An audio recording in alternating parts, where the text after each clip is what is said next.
Hello students, Apex classes के digital platform पर आप सभी का हार्दिक स्वागत, अभिनंदन।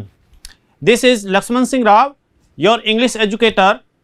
जैसा कि हम पास्ट टेंस के अंतर्गत पास्ट सिंपल और पास्ट कंटिन्यूअस इसके बारे में चर्चा कर रहे थे, और पास्ट कंटिन्यूअस में हमने एक्टिव वॉइस उसका किस प्रकार से नेगेटिव इंट्रोगेटिव बनता है ये हमने पढ़ लिया था, और आपको भी बहुत अच्छे तरीके से समझ में भी आ गया। ये बहुत अच्छी बात है, पॉजिटिव है। बढ़ते हैं आगे, स्पीकिंग के अंतर्गत आते हैं। स्पीकिंग में किस प्रकार से सेंटेंसेस रटा हुआ आप नहीं, डेली लाइफ में जो सेंटेंस यूज़ करते हैं उनका हम एक प्रकार से प्रयोग करेंगे। डेली लाइफ में किस प्रकार से हमारे को सेंटेंस बोलने पड़ते हैं उसको हम रिपीट करें, बाद में ऑटोमेटिकली हो जाएगा।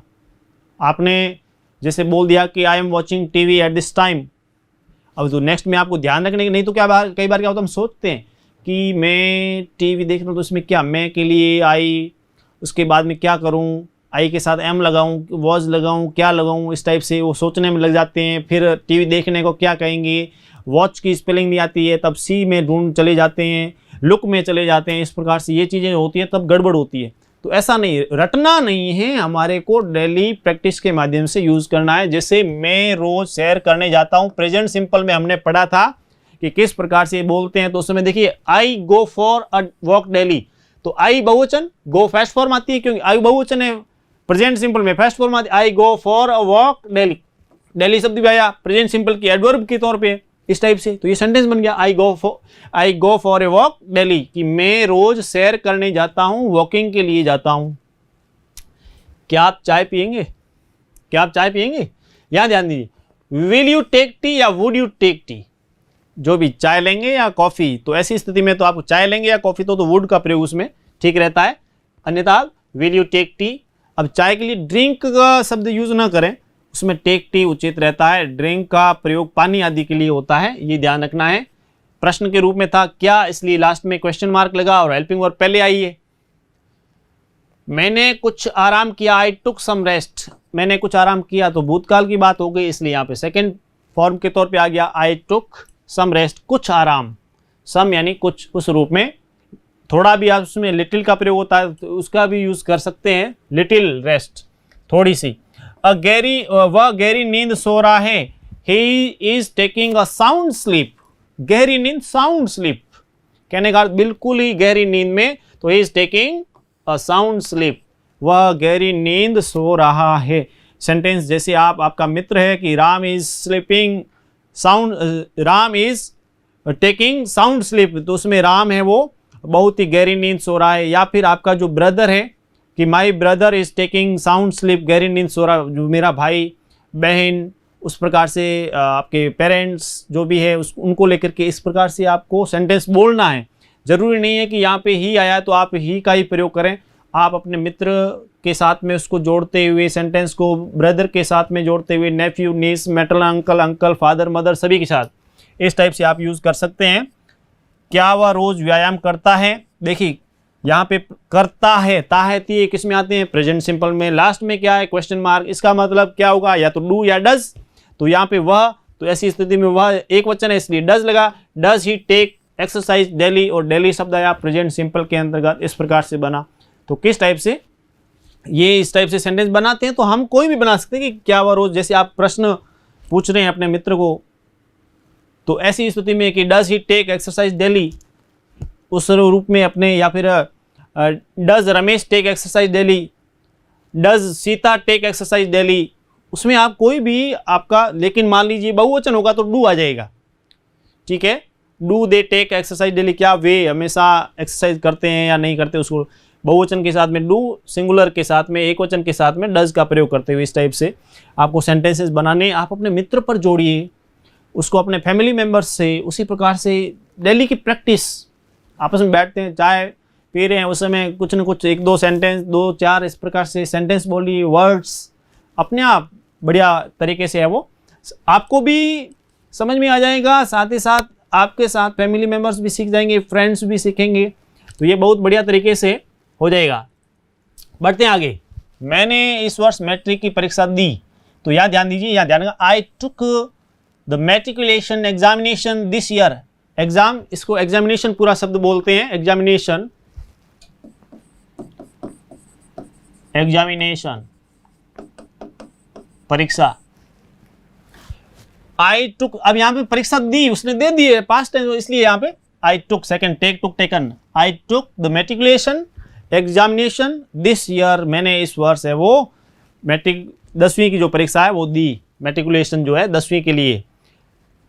मैं उसे अपना छोटा भाई समझता हूँ, अच्छी यदि मित्रता है तो उसमें भाई के समान समझते, तो ऐसी स्थिति में कि I take him for my younger brother, I take him for my younger brother, younger छोटा, और बड़े को क्या कहते हैं, यंगर यानी छोटा, तो बड़े के लिए आएगा एल्डर, एल्डर यानी बड़ा, बड़ा भाई, यंगर ब्रदर छोटा भाई जो है उसके लिए I take him for my younger, मैं उसको अपना छोटा भाई समझता हूँ, यानी एक प्रकार से अच्छी मित्रता दर्शाने के लिए। मैंने कक्षा में नोट्स लिखे, जैसे हम कक्षा में बैठे हैं ऐसी बातचीत में मित्र ने कहा मैंने कक्षा में नोट्स लिखे, तो उसमें I took down notes in the class, I took down notes in the class, मैंने कक्षा में नोट्स लिखे, तो उसमें ये शब्द बोल दी। या फिर यहाँ पे जरूर नहीं कि आई मैं के लिए आपका मित्र है उसके लिए आप कह रहे हैं कि मेरा जो मित्र है उसने, तो उस मित्र का नाम उसके बाद में टुक down notes in the class, तो वो हो जाएगा रमेश टुक down notes in the class, उस रूप में, क्योंकि यहाँ सेकंड फॉर्म है और सेकंड फॉर्म सभी के साथ आ सकती है, I, we, you, they, he, she, it, name, singular, plural सभी के साथ, ठीक है, क्योंकि पास्ट टेंस के रूप में है ऐसी स्थिति में, क्योंकि काम हो गया है। तो इस प्रकार से ये जो सेंटेंसेज है इसके अंतर्गत आपको अधिक से अधिक कोशिश आप कीजिए कि इसको सीखें, बोलने का प्रयास कीजिए। मेन बात ये इसलिए बता रहा हूं ताकि आप बोलने का प्रयास करें, बोलना आपको जरूर है।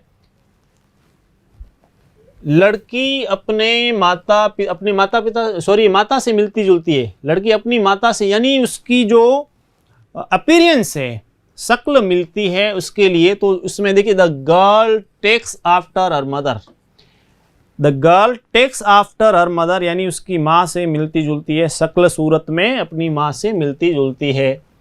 मैं इसका बुरा नहीं मानता, I do not take it ill, ठीक है, I do not take it ill, ill वैसे बीमार होता है, यहाँ इस बुराई को लेकर जो है, बुराई को लेकर के भी है, बुरा मानने उसको लेकर के, I do not take it ill, मैं इसका बुरा नहीं मानता, मैं इसका, आप कभी कहें मैं इसका बुरा नहीं मानता, I do not take it ill, इससे बोलें।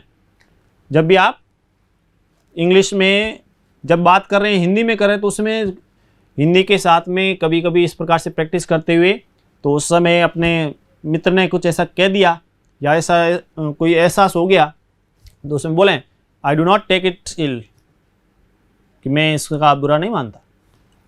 और यदि ऐसा कभी क्या होता है कि जैसे मित्र को सिखा रहे, तो आपने पहले क्या किया, पहले बोला कि I do not take it ill, फिर उसको एक्सप्लेन भी कर दिया कि मैं इसका बुरा नहीं मानता, तो सामने वाले को ये समझ में आ जाएगा कि इसका मतलब इंग्लिश में इसका अर्थ होता है मैं इसका बुरा नहीं मानता, इसका जो है इंग्लिश में क्या बनेगा कि I do not take it ill, इसका मतलब ये इंग्लिश में ये बनता है, तो वो भी इंग्लिश सीख गया, आप भी सीख गए, तो ये फायदा है। मैंने उसे हंसाया, आई मेड हिम लाफ, अब ये ध्यान रखना, यहाँ पे ध्यान दीजिए, यहाँ पे ये इसका प्रयोग कई चीज़ों में होता है। आई मेड हिम लाफ का अर्थ हुआ मैंने उसे हंसाया, उसी प्रकार से मैंने उसे एक पत्र लिखवाया, हंसाया, लिखवाया, I made him write a letter, I made him write, उसी हमने उसे गीत गवाया, हंसाया, गवाया, लिखाया, इस टाइप से, तो आई मेड हिम, देखिए we made him sing a song, ठीक है। ऐसी स्थिति में आपको ये एक सेंटेंस याद कर लो, दूसरे और भी याद हो जाएंगे कि जब किसी से मैंने उसे हंसाया, आई मेड हिम लाफ, मैंने उसे एक पत्र लिखवाया, I made him write a letter, मैंने उसे पत्र लिखवाया, हमने उससे एक गीत गवाया, we made him sing a song, हमने उससे एक गीत गवाया, इस प्रकार we made him sing a song, या I made him sing a song, he made me sing a song, उसने मुझसे एक गीत गवाया, इस प्रकार से, तो उसमें भी इस टाइप से है, ही मेड मी, इस प्रकार से ही मेड मी, उसने मेरे से वो गीत गवाया, इस प्रकार ही made me sing a song, इस टाइप से भी बन गया। तो इस टाइप से अपने को आपको क्या है कि बहुत सारे सेंटेंसेस याद करने हैं, और ये जो मेड का जो प्रयोग होता है इसको लेकर के आपको बता दूं कि कंपटीशन एग्जाम्स के अंतर्गत इस प्रकार का प्रयोग और कई बार इसका प्रयोग है वो बताया जाता है। महत्वपूर्ण है ये बहुत ही, इसको अच्छे तरीके से आप लें। बढ़े आगे। मैंने उससे अपने जूतों पर पॉलिश करवाई। हालांकि सेंटेंस के लिए लिखा है, तो आजकल तो पॉलिश तो आप जो पॉलिश करने वाला होता है उससे करवाते हैं, लेकिन यहाँ अभी जो हमने हंसाया, उसी प्रकार से गीत गवाया, उसी प्रकार से पॉलिश करवाई। तो I made him polish my shoes. मैंने उससे अपने जूतों पर पॉलिश करवाई। मास्टर जी रोज हमसे एक दौड़ लगवाते हैं। तो वो भी यहाँ पर देखिए लगवाते हैं, वहाँ तो पास्ट में हो गया, यहाँ प्रेजेंट सिंपल के अंतर्गत इस टाइप के हमेशा तो डेली का काम हो रहा है आपके प्रेजेंट सिंपल में। The teacher makes us run a race daily. Teacher makes us run a race daily कि अध्यापक जी क्या करते हैं, हमारे को हमेशा एक दौड़ लगवाते हैं। उससे क्या है कि शरीर भी थोड़ा एक्टिव रहता है। दौड़ लगवाते हैं तो अच्छी बात है, दौड़ना भी चाहिए, उससे शरीर आपका एक्टिव रहेगा और फिट रहेंगे, आप स्मार्ट भी होंगे। और भी आपको, तुम उसे क्यों रुलाते हो, किसी को कह रहे हो तो why do you make him weep. Why do you make him weep, क्यों रुलाते हो। उसने बच्चे को सुला दिया। सी मेड द चाइल्ड स्लीप।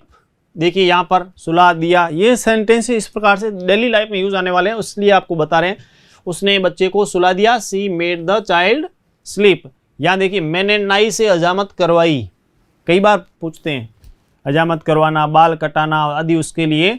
तो I got my self saved by the barber. Barber यानी नाई, नाई को बार्बर बोलते हैं।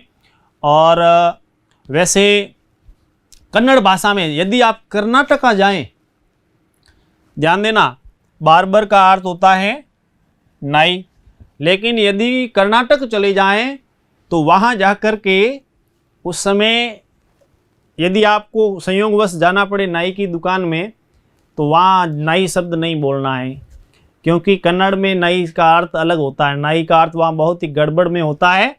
इसलिए यहाँ पर हमारे को इंग्लिश की बात है, हिंदी की बात है, तो इंग्लिश में बार्बर बोलते हैं, वहाँ बार्बर बोल देंगे, बढ़िया रहेगा। कर्नाटक कन्नड़ लैंग्वेज में, वहाँ हिंदी का शब्द ये नाई है, लेकिन कन्नड़ में नाई का अच्छा अर्थ नहीं होता है और बोलने लायक नहीं है, वो उसके यूज़ करने लायक नहीं है।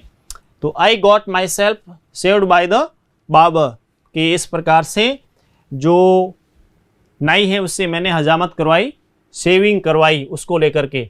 ये इस प्रकार से सेंटेंसेस बने। दूध का जला छाछ को फूंक फूंक कर पीता है। अब यहाँ पे आपके लिए लाए हैं, इसमें फ्रेजल वर्ब्स, इडियम्स आदि जो मुहावरेदार क्रियाएं आदि होती है, मुहावरे होते हैं, प्रोवर्ब्स, लोग जो भी लोकोक्ति कहावत आदि है उसको लेकर के कि इस टाइप से भी आप कभी कभी बोलें तो उससे क्या है कि आपको बहुत अच्छे तरीके से सेंटेंसेस आपके बढ़िया रहेंगे। जैसे दूध का जला छाछ को फूंक फूंक कर पीता है। A burned child dreads the fire. A burned child dreads the, एक प्रकार से डरना, ड्रेड, भयभीत होना।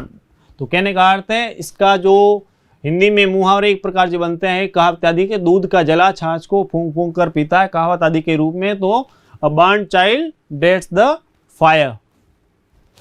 उसे घोड़े की सवारी करने का शौक है।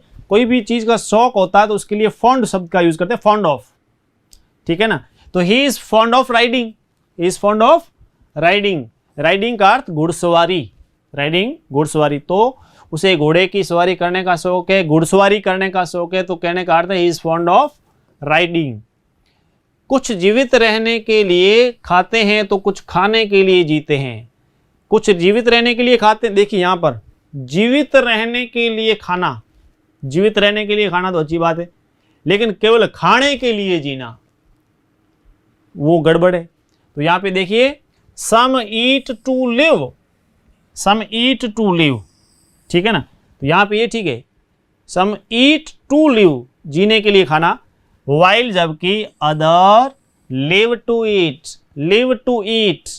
लिव टू ईट मतलब कहने का अर्थ है वो क्यों अलाइव रहते हैं, वो अलाइव रहते हैं ताकि ईटिंग करते जाएं। ये काम तो केवल खाना पीना तो नहीं। इस जन्म में यदि आए हैं मनुष्य जन्म में, तो नोबल नेचर में हमने पढ़ा होगा कि किस प्रकार से कि व्यक्ति जो है कार्यों से महान बनता है, तो हम ऐसे कुछ कार्य करके जाएं जिससे हम महान बने। तो केवल खाने के लिए नहीं, देश के लिए, समाज के लिए कुछ काम करें, चाहे वो अंग्रेजी सीख करके और भी दूसरे तरीके हैं उसके माध्यम से, राष्ट्र सेवा के माध्यम से। Some eat to live while other live to eat. इसी प्रकार से ये तीन चार सेंटेंस है इसमें बने बहुत बढ़िया तरीके से कि किस प्रकार से हम है वो इंग्लिश स्पीकिंग में इस प्रकार से भी यूज़ कर सकते हैं। उसके पास लिखने को कलम नहीं है, ठीक है। He has no pen to write with. ध्यान दीजिए यहाँ पे टू राइट विद का प्रयोग हुआ है। इसका कारण है कि जब आप लिखते हैं, पेन से लिखते हैं, तो विद का प्रयोग होगा। ये ध्यान दीजिए, जब भी प्रेपोजिशन आदि का प्रयोग आता है तो उसमें पेन से लिख रहे हैं तो विद अ पेन, लेकिन उसमें देखिए स्याही की बात आ जाए तो ऐसे आएगा, राइट इन इंक। मान लीजिए राइट, यहां पे आपको सेंटेंस दे दिया राइट और ब्लैंक स्पेस इंक, या फिर राइट ब्लैंक स्पेस पेन। अब यहां दो तरीके से मान लीजिए प्रेपोजिशन का सवाल पूछा, जो प्रेपोजिशन आते हैं ना उसके अंतर्गत ऐसा ब्लैंक स्पेस दे दिया, खाली स्थान दे दी, और यहाँ पे लिखा राइट और ब्लैंक स्पेस लास्ट फिर दे दिया इंक, राइट और फिर ब्लैंक स्पेस यानी खाली स्थान और पेन। तो यहाँ ध्यान रखना है कि जब राइट और पेन, यहाँ पे पेन से बात आए लिखने की तब तो आएगा विथ, राइट विथ पेन आएगा, लेकिन राइट इंक आएगा तो विथ इंक नहीं आएगा। ऐसी स्थिति में क्या आएगा बताइए, बताओ इसमें राइट ब्लैंक स्पेस इंक तब क्या आएगा। ऐसी स्थिति में वहां पर ब्लैंक स्पेस में कौन सा प्रेपोजिशन आएगा, तो ध्यान दीजिए यहां पर आएगा in, write in ink, write in ink, write with pen. Pen से लिखना, और क्यों, क्योंकि इंक जो होती है वो पेन से निकलती है, इसलिए इन इंक स्याही से लिखा जाता है। मैं तुम्हें बहुत बार याद करता हूं, many a time I remember you, many a time I remember you. कई बार आपको याद करता हूं, हम याद भी करते हैं, वैसे नाम लेकर भी याद करते हैं।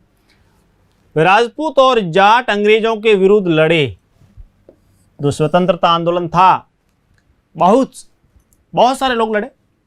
सेंटेंस में क्या कि सबका नाम नहीं लिख पाते इसलिए, तो जनरली, नहीं तो देश के लिए सब लड़े और देश को आज़ाद कराया। राजपूत और जाट, तो यहाँ इसलिए बताया गया क्योंकि जैसे जाति है तो उसमें the Rajputs and the Jats, जाति है उससे पहले आर्टिकल के तौर पे द लगेगा।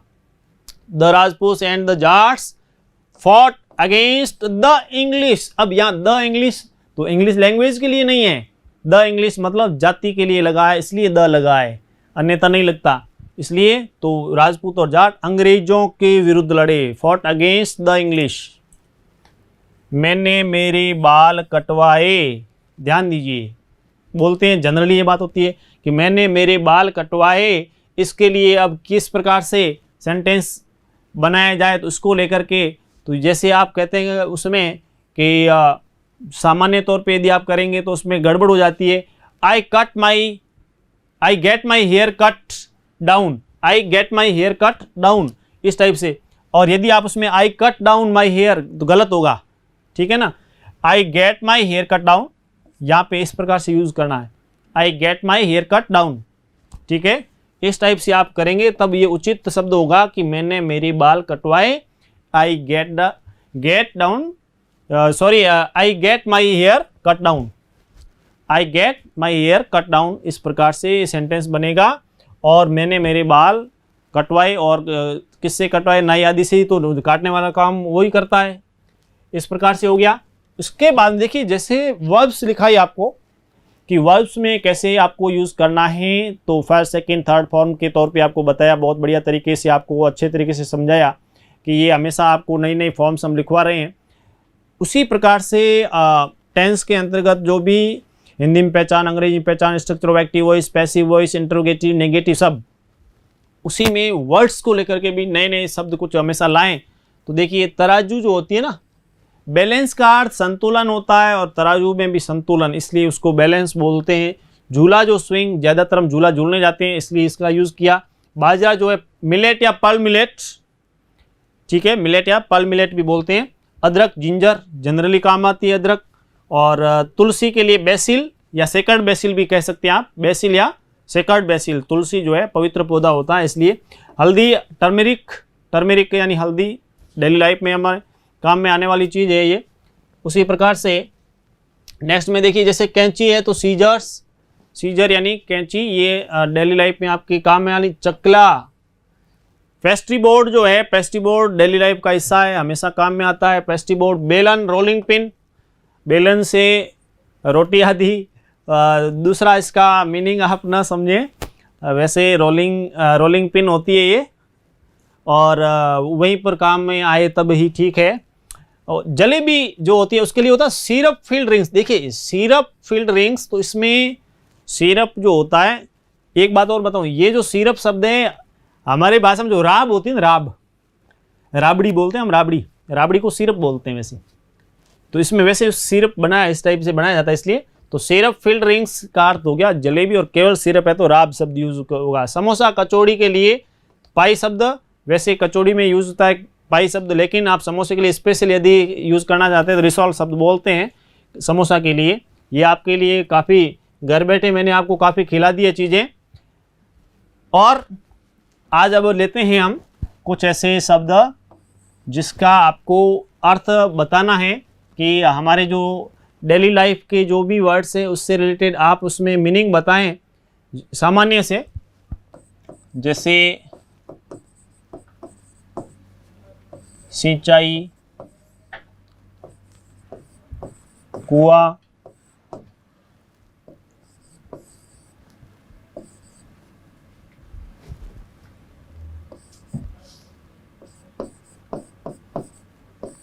अजगर, अजनबी,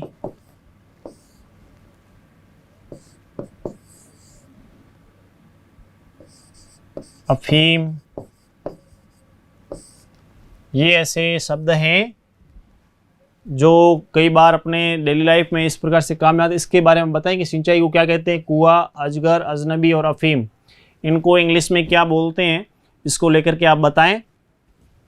इस प्रकार से पूरा विश्वास से कह सकता हूं कि आपको बहुत अच्छे तरीके से समझ में आ रहा है।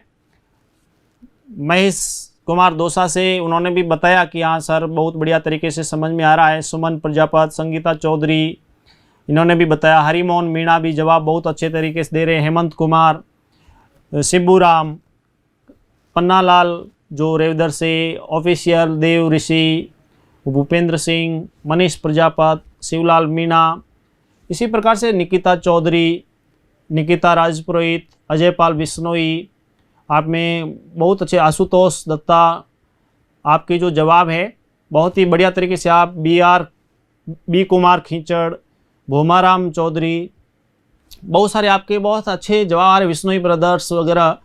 बहुत अच्छी बात है कि आपके इतने अच्छे जवाब भी आ रहे हैं, और साथ ही साथ आप हमेशा जुड़े हुए हैं। लाइक शेयर ज़रूर करें, और साथ ही साथ अधिक से अधिक प्लेटफॉर्म पर आप इसको शेयर करें ताकि सभी इसका फ़ायदा उठा सकते हैं और उठा सकें। मिलते हैं हम नेक्स्ट क्लास में। Thank you.